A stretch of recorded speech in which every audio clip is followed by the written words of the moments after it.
let's have a look at exactly who Saadi Gaddafi is and why he's wanted by the Libyan government. 40-year-old Saadi is the third son of former Libyan leader Muammar Gaddafi. Saadi was known for his love of professional football, having a brief career in Italian football, which ended after a failed drug test.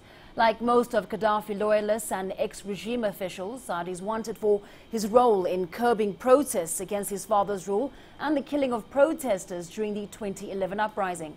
When the rebels took over, Saadi fled to Niger and an Interpol red notice was issued against him. On March 5th, 2014, he was arrested in Niger and extradited to Libya. Now, unlike his brother Saif al-Islam Gaddafi, Saadi is not wanted by the International Criminal Court. Now, joining us in studio is CCTV's Kofa Mrenje, who was in Libya during the uprising and has continued to follow the events there for us. Kofa, what is the position right now in terms of tracing all the members of the Gaddafi family who fled during and after 2011?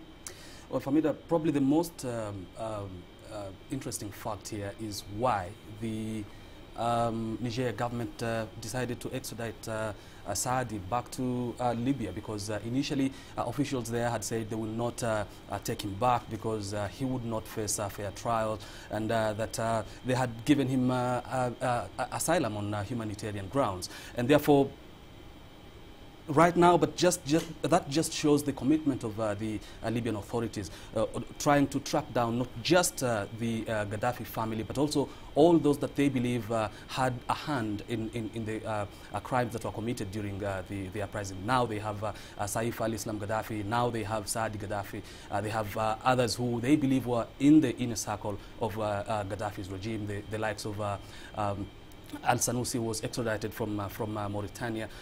It's just a commitment by the Libyan authorities to try and bring all those that they believe had a hand and were in the inner circle of Gaddafi, try to bring them to book.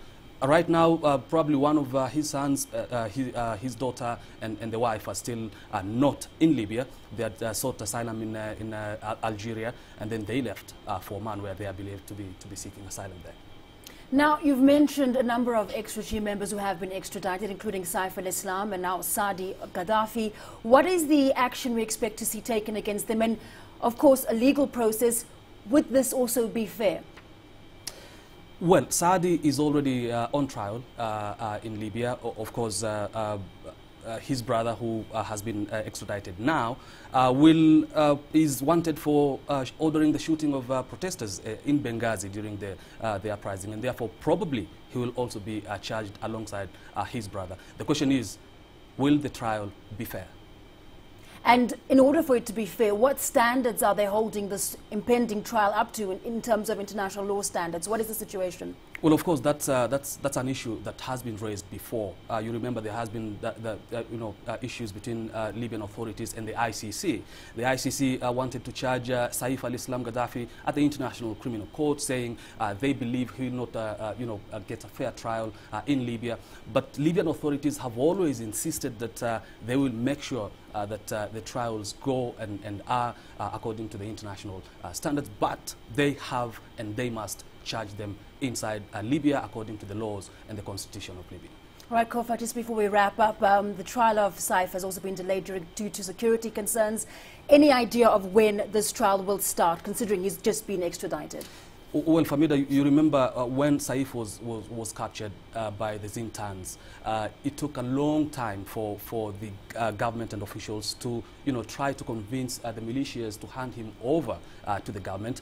Of course, due to security concerns, it is also not clear as at the moment when exactly the trial for Saadi, if he will go on trial, when that exactly is going to happen, because, like you said, of security concerns. Kofa, thanks very much for joining us this morning. We're speaking there to CCTV's Kofa Mrenje.